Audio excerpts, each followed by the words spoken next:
Okay, everybody, welcome to today's exercise. Yay, yay. Okay, today's kind of like about a two-part one because someone made in the comments that they wanted something to, they just got the bands and they want something to create more power in their hips, that the hips are weak. So, okay, before I go into I'm taking it what you mean is you want more power in your legs and your glutes. If that's what you want, I'll show you. If it's because your hips are too tight and you're like, my hips just feel tight, blah, blah, blah, then I strongly suggest you do stretching first before you try any of these moves because it's just gonna make it tighter. So I could show you all the stretches, but that's a very long video, like a really long video. So if it is tight, these are the muscles you need to stretch, and you can look up stretches for it. Okay, first you need to stretch your hamstrings, your glutes, your piriformis, your hip flexors, your IT band, and your quads. Okay, so there's about 5-6 muscle groups in there you got to stretch to loosen up all that hip capsule, all your hips to your lower back and everything. Okay, but if it's just because your hips are okay, but you just feel like you need more power and you don't have that power anymore through the glutes, then we're going to show you a couple things. So we're just going to show you a basic band squat. So there's 2 ways to squat in the band, but first let me explain something when you do squat. Okay, when you squat, you don't want to bend your knees first. If you bend your knees first, what happens as soon as you bend your knees, your hips kick, your back goes over. Now you're putting way too much pressure on your knees. You don't want the pressure on your knees. You want you want it in the glute and you want it through here. You want the power through the hips. So what you need to do when you're standing perfectly straight, you kick your hips back. Your legs and knees are straight. Knees are not bent at all. You just kick your hips back, start falling back into an imaginary chair, and as you bend down, then your knees will slowly bend like you're supposed to. And then at the bottom of the movement, this is really important, at the bottom of the movement, you need to roll your toes up in your runners and push with the heel. Okay, if you're pushing the ball of the foot, you're going to roll forward a little bit, and you're going to put pressure on the knee again. So you want to roll the toe up a little bit, push with the heel, squeeze the heel, squeeze your butt as far as you can, and stand up that way. Okay, so you got that movement, so let's kick the hips back, down, squeeze the heel, and up. Now to incorporate the band, there's 2 ways to do it. The traditional way of doing it, the band, is this. You wrap the band up around here, so your band's right here, and you do the squat.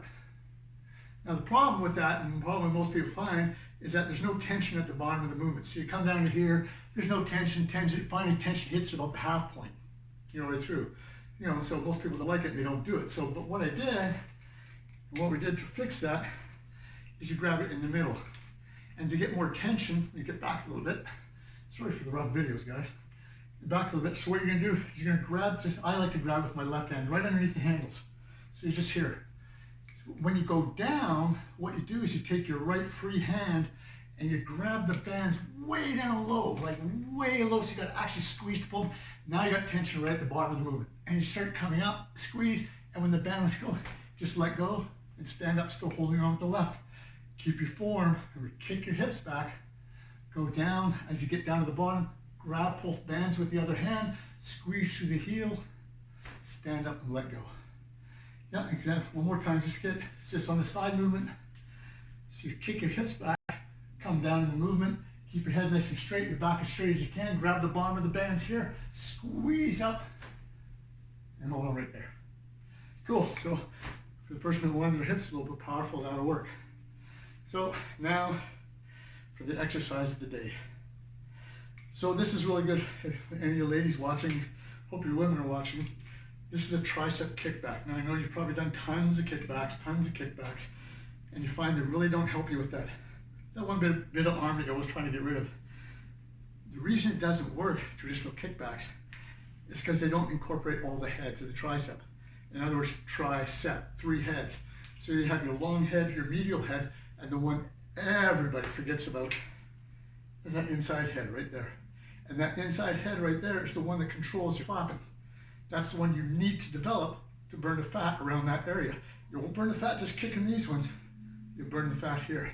And there's only one way to get that thing. And it falls into the must training category. Must training category states, it's another principle of the must training is that muscle moves joint. To straighten your arm, your tricep straightens your arm. It's the same with every person around the whole world. Nobody's different. To straighten your arm, your tricep has to contract and flex and straighten.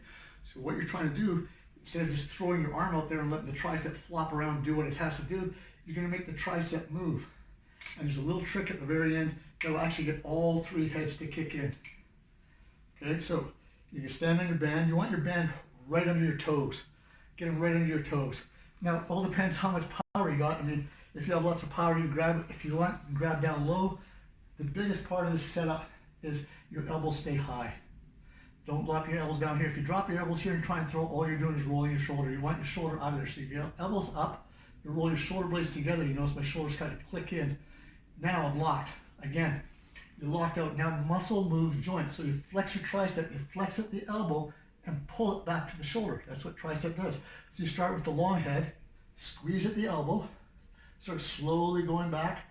Now it'll change to the medial head. Now at the end, your hands are here. Don't do anything to it. And then twist your tricep so your palms facing the roof and open up your hands. And when you let it go, just bring the palms back to normal, bring it down and stop. Don't go forward. Don't go more than this. If you go more than this, see what happens to the shoulder? Your shoulder rolls. As soon as that shoulder rolls, now you're just throwing stuff. You're just doing this. You're just throwing stuff. It doesn't work. So stop there at 90. Elbows come right up. Flex the tricep. Squeeze just the tricep at the elbow. And it's a loose grip still. Remember, M.U.S.T training says you can't hold tight. If you hold tight other muscles, you want the brain to tell you where to go. So you want that brain to push all those motor units into that tricep. So your elbows are up, your grip is loose, you squeeze the tricep, flex it at the elbow, and feel the tricep pull back up towards the shoulder. Get up to the top, hand stud stead, turn your triceps, not your wrist, flex your triceps, open up the palms, and hold it for a second. You'll feel it go right to that inside head, drop it, and come back down and reset. Okay, one more time. So flex at the elbow, squeeze back up. Squeeze up, stop dead, turn, open the hand, let that tricep just hold it. That inside head will hold it in this position. The only head that can hold it when your hands are like this is the inside head. Yeah, bring it down, and then. They say you control, if it's too much, you just put it under one foot. You control the band where it is.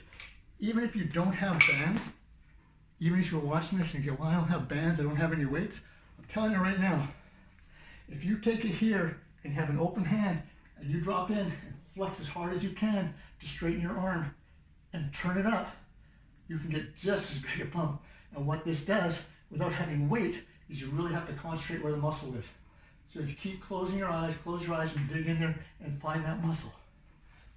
So that incorporates a couple of the M.U.S.T training philosophies. Number one, muscle moves joint. And number two, there's no such thing as push, it's all pull. Everything inside the body pulls. They're like little levers. So your lever here is your triceps pulling back to the shoulder and you're switching heads. So you got long head, medial head, anterior head. Okay, cool. Again, thanks for letting me come into your living rooms or wherever you're working out. And yeah, this is all going to end pretty soon. Everybody's going to be healthy. Hopefully you're going to be healthier going out of this than you came in. Okay? Ciao, everybody. Peace.